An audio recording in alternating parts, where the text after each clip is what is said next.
Jordan,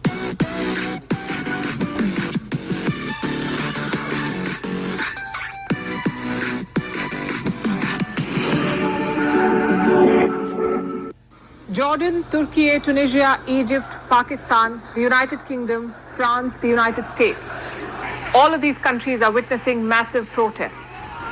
And most of these protesters have the same war cry: Free Palestine. Free, free Palestine! You are hiding genocide! Free, free Palestine! Free, free Palestine! What do we want?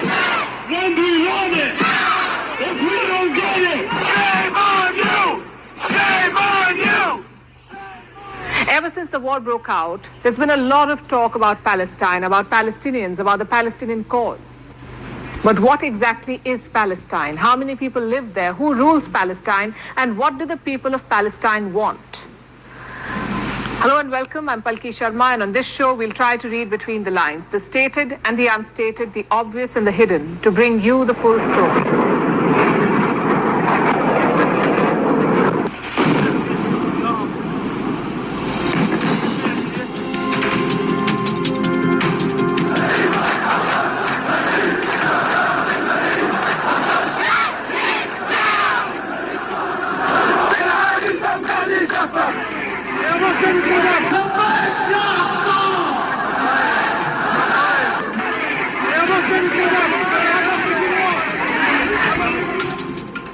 To understand the Israel-Palestine conflict, you must understand its history and geopolitics. We covered that yesterday. You can watch it here. Tonight, we want to talk about the Palestine of today. If you Google it now, you'll find links about the war. But before the conflict, this is what showed up. 3 top searches, and they were all questions. So I guess that's a good place to start, to tell you the story of Palestine in 10 questions. First of all, what is Palestine? Today, Palestine is made up of 2 parts, the West Bank and the Gaza Strip. They do not share a border with each other, but together, they make up the state of Palestine as we know it today. The West Bank and the Gaza Strip. The total area is more than 6,000 square kilometers. Question number 2, where is Palestine located? Let's pull up the map for this one and zoom into West Asia. You can see the state of Israel and the 2 parts of Palestine. It lies in the southern Levant. What's Levant? A geographical term to signify areas in the eastern Mediterranean. This is the Gaza Strip. It has the Mediterranean on the west, Egypt on the south, and Israel on the north and east. Then you have the West Bank. It has Jordan on the east and Israel on the north, south, and west. So you have 2 fragments of land. Together, do they form a nation? Well, they do, according to the United Nations. In all of its documents, the UN refers to it as the State of Palestine. Plus 139 countries recognize Palestine as a nation. Is India among them? Yes, it is. India was in fact one of the first countries to recognize the Palestinian state. 2 Indian prime ministers have visited it. The first was Jawaharlal Nehru. He visited Gaza in 1960 to meet Indian troops deployed by the United Nations. But back then, Gaza was under the control of Egypt.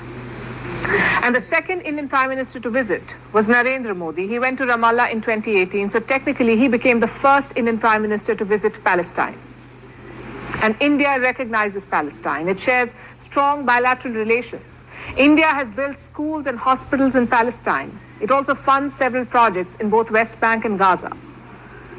Now, if so many countries recognize Palestine as a nation, it must have some markers like a flag, a passport, a capital. Does Palestine have them?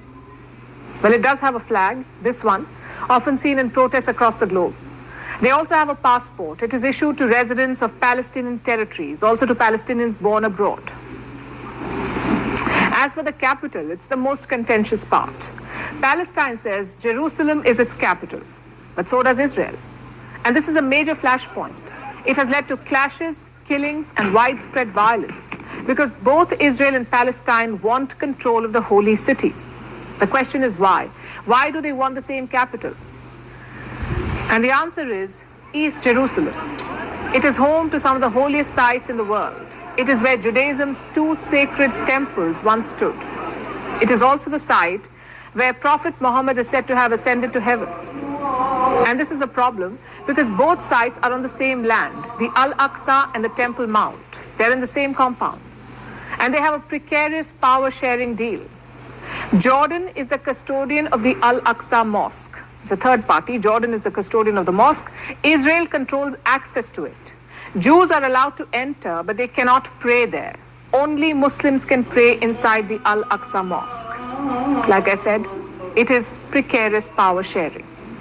And this makes the Al-Aqsa a recurring flashpoint. Speaking of which, there's also conflict over who rules Palestine, and it's quite complicated. We'll try to break it down for you. In 1948, the Jewish state of Israel was created. This led to the mass displacement of Palestinians. They call it the Nakba. The Palestinians were left with nowhere to go. They became refugees. Many of them moved to settle in other countries. These diaspora Palestinians formed what they call the Fatah Party, a secular political party. It was founded in 1959 in Kuwait. One of the main founders was Yasser Arafat. He went on to become the president of Palestine, also the biggest name in the Palestinian freedom struggle, Yasser Arafat. So there was Fatah, a party made for Palestinians. And then came the PLO, the Palestinian Liberation Organization, an umbrella group founded in 1964 in Cairo, Egypt. The PLO had many parties, but they had one cause, the liberation of Palestine. And for the next 3 decades, it was the voice of Palestine. But then came the Oslo Accords in the 1990s, a peace agreement between Israel and Palestine signed by two men, Yasser Arafat, the chairman of PLO, and Yitzhak Rabin, the Prime Minister of Israel. The deal was brokered by Bill Clinton, who was then the President of America. The Oslo Accords were supposed to be a game changer, to initiate future peace talks, and to lead to a two-state solution. One state of Palestine and one of Israel. Israel was led by its government. On the Palestinian side, they created something called the PA, the Palestinian Authority. And these two sides were supposed to negotiate, but it did not work out. In the years that followed, the peace process broke down, negotiations stopped, and then began an uprising. The year was 2000. Palestinians rose in protest. They called it the Second Intifada. The first one happened in the 1980s. It was largely spontaneous. The second one began in the year 2000, and the trigger was this. Ariel Sharon, a man who became the Prime Minister of Israel, he decided to go to the Al-Aqsa Mosque. He was there for about 45 minutes, and that visit was the spark that lit the powder keg. The region collapsed into chaos. There were protests, rocket attacks, and suicide bombings. The Palestinian Authority refused to rein in its people, and Israel hit back with force. In the end, 1,000 Israelis and 3,200 Palestinians were killed.